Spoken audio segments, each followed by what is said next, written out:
intros, I prefer fly on the wall vibe.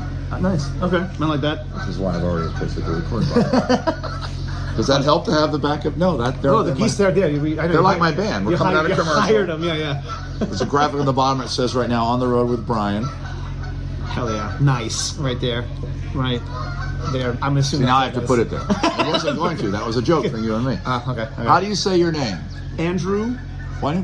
The real name or the? Well, no, the last name. Sklar. I know how to. Okay, exactly like it's spelled. Well, because I didn't know because it's you also have a hyphen on socials.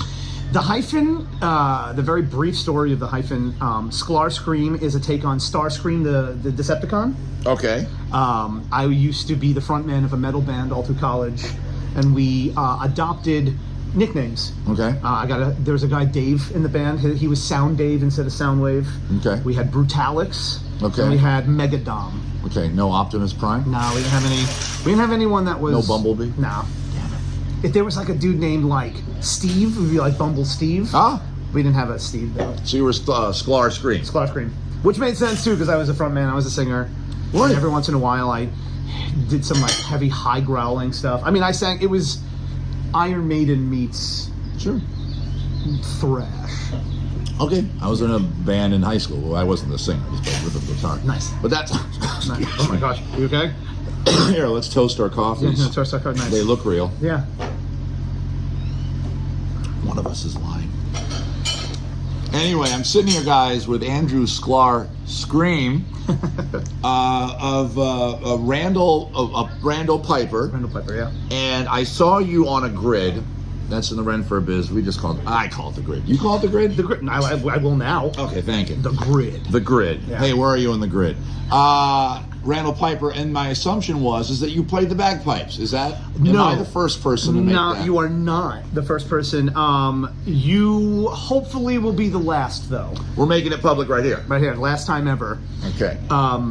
When I started this, I was lucky enough to meet Jim Hancock. Mm-hmm, sure. Was at my home fair back when I was on cast before I went independent and started traveling. He slept on my couch. Oh, did he? Amazing. I love like, well, how did you know that? The way? Yeah, of course everybody knows that. That's regular history, Brian. Yeah.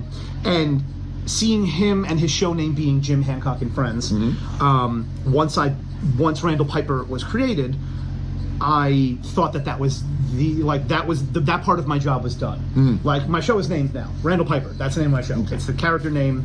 Okay. When it started, it was just the entertainment director of that fair gave me. He said, "Hey, here you go. You have a 145-minute show slot at the end of the day." Okay. What show is this? This was Sterling Renaissance Festival, and so I did it. I was initially a minstrel on cast my last year, before realizing that I had the ability to be a singer-songwriter. Okay. And within the realm of comedy and improv. And so... Which you do very well, by the way. Thank you. Thank you very much. And it became... I got on stage, my first show ever, my first stage show at a Renaissance fair, and I realized that all the songs I had been writing up to that point were A, not finished, and B, not enough to fill a show. So I got on stage and I did what I thought was going to be a presentable show. I started trying to sing all the songs I wrote. Okay. But because of A and B, I didn't get through any of them. And it was, it was...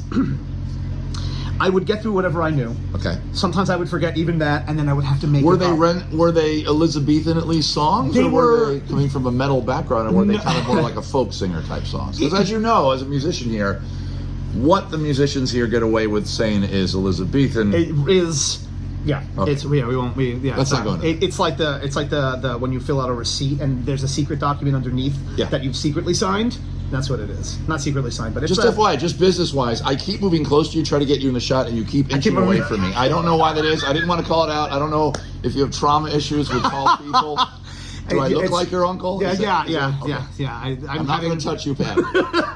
It's a regularly scheduled program. So you couldn't get through the songs. Couldn't get through the songs, and the audience that came to see me, who had known me as a cast member. Were you Randal then? No. Oh. So before I became Randall, I was Nicholas Cross. Okay. I was Almost crisscross. Almost crisscross. Almost. Swift Nick is what the character was. Yeah, we didn't. Yeah, we leaned them the other way. Okay. Then I was Matthias Birch. Ooh. And then the final year, when I was an actual minstrel on cast, Okay. I was Cormac O'Shea. Okay. And the character was created because I wanted to be the bastard son of Chris Buhlman's character, Okay. Sure. who was Churchyard, Uncle Churchyard. Sure. And that was fun. I got to chase him around screaming, "Da! I wrote a new song for you!" and him hobbling away, trying to get away from it. It was good. And the following year, so I had this show, and the audience loved the fact that I had no idea what I was doing. And they ate it up because I would fill it in. Sure. My instincts took over, and I would try and create the song. Reality has a strong glue with an audience for a performer, and I learned that back when I was young too, on the circuit and stuff, and I've never looked the other way. So that's cool that you learned that very exactly. Yeah, just a quick sip. Very early. Yeah. Took me like 4 or 5 years to finally go, wait a minute, they like it better when I'm honest. Which out in an entire world where the conceit is a lie, Yeah. a good lie and a pleasant lie and an Right. entertaining lie, that's nice to see somebody go, I don't know the end of this song, we're gonna have fun with it. It's funny that you say that, because that is one of the realizations and one of the core tenets of what has given me the confidence to keep pushing what I'm doing forward, is the idea that there is truth in comedy. Excuse me, there's comedy and truth. A little bit of both. Yeah, little close drop there. Yeah. Keep going.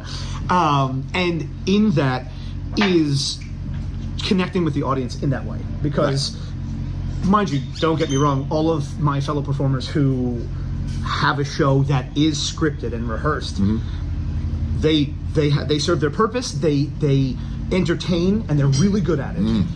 But that's Just a different choice, It's a that's different all. choice, and it's just not my thing. Suits a certain kind of brain too. Yes, Yeah. yes. There's a certain I'm mentality. terrified of scripts. Me too. Even though I have a script, I'm going to go over there and three times a day. I'm going to deliver kind of the script, but I'm also going to have that negative space. Yep. And whenever there's like a young act, not that I give advice, I don't anymore. I used to, but now I don't anymore because it never got taken, and it was always advice given that I knew that I could make work. Sure. It's like, hey, you got a joke for this? I do have a joke, and I'll make that funny. You probably won't be able to. Yeah. But one thing I say is, do not overfill your show. Have there be openness so that you can fill it. Now, with a quick improv brain, do you have improv background? Did you get some training somewhere? Yes, improv for me. You're from New York? From New York, yeah. Okay. Born and raised. My tragic backstory begins on Long Island. Long Island. So I started doing local theater, doing musical theater when I was 7. Wow. And Prodigy. Well, that's a word for it. Okay. If you were good. Humbly speaking, Otherwise. I have good tonal control. I don't like to say I am talented. Okay. My forte is tonal control. Okay. And within the realm of improv is Okay. I can sing riffs that sound like orally pleasing. Sure. And I do it in a funny way, and Okay. that's really kind of what it boils down to. I just Okay. make funny, silly vibrations, and people laugh at them, and that so blows my mind all the time. That was the scientific definition of singing funny songs. What do you do for a living? Describe it poorly. Yeah. I vibrate. That's actually describing it perfectly, but very dryly and scientifically. Yeah. So you start Randal Piper as a show at Sterling, one set a day. One set a day at the end of the day. Okay. The audience. What year are we talking? This was 2016. 2016? Yeah, 2016. So you're a grown man, if you don't mind me saying. I'm not going to ask your age, but you're yeah. not a young buck, and you're just now, what are we at, 8 years in About, seven years. So 2016, yeah. being a road performer. Yeah. In this market. In this market, yes. Yeah. Sorry. So you were in a metal band before. I was in a metal band. We were pretty local. We didn't tour, but we did get to open for some huge names because of the venue. Sure. My metal band got to open for some Finnish folk metal bands, Ensiferum and Fintroll. Who later burned some churches down. Burned some churches down. Sure. And Which is like getting a Grammy, by the way, out in Finland. What'd you say? That's how you get a Grammy in Finland. Yeah, that, and Or you a play the nickel harpa as well. Nickel harpa. Whatever you throw in there. You destroy a church. We opened for Sabaton, which is a Polish metal band. Okay. And then we opened for the Devin Townsend Project. Okay. Devin Townsend is... You ever see the Adult Swim cartoon Metalocalypse? Sure. Do you know Pickles, I think, is the drummer? Sure. With the orange dreads? Yeah. That's who Pickles was drawn after. Okay. Is Devin Townsend. Okay. He used to be in a band called Strapping Young Lad. Okay. And then, he's... So you're on the road for 8 years? Yep. You like my transitions? That's perfect. Okay, That's so you're on the road for 8 years. No editing needed. No editing needed. Oh, we don't edit these. Hell yeah, I love So that. if you say something horrible, it's out there. Fuck yeah. Okay. So how are you liking it so far? How does this compare to being the lead singer of a metal band? How does the audience dynamic? What's similar? It's vastly different in genre, but not in execution. Okay. Metal band, I'm there. I'm in the front. People are watching me. People are like in their moving head. to the music. Yeah. I'm delivering to them a source of audio enjoyment. Okay. Same concept here. Right. I'm on the stage. They're focused on me, but I would say 70% of the show is fully improv. Okay. Okay. And the stuff that is written, I use with air quotes because it is never the same twice, but it is still within, like you said, like a structure. Right. Yeah. I still get to give that to them, and I love asking the audience. So I start the show by saying, make some noise if you've seen my show before, and more often than not, it's relatively quiet, and I love that. I love that because when I say make some noise if you have absolutely no idea what you're about to experience, it blows up. And this is the first time since changing the show name and since leaning into this that I've had that magnitude of reaction. Is this your first year here? I forget. This is my second year. Second year, I'm sorry. But next weekend is the 1 year anniversary of changing the title to Randal Piper. to Tenacious DnD.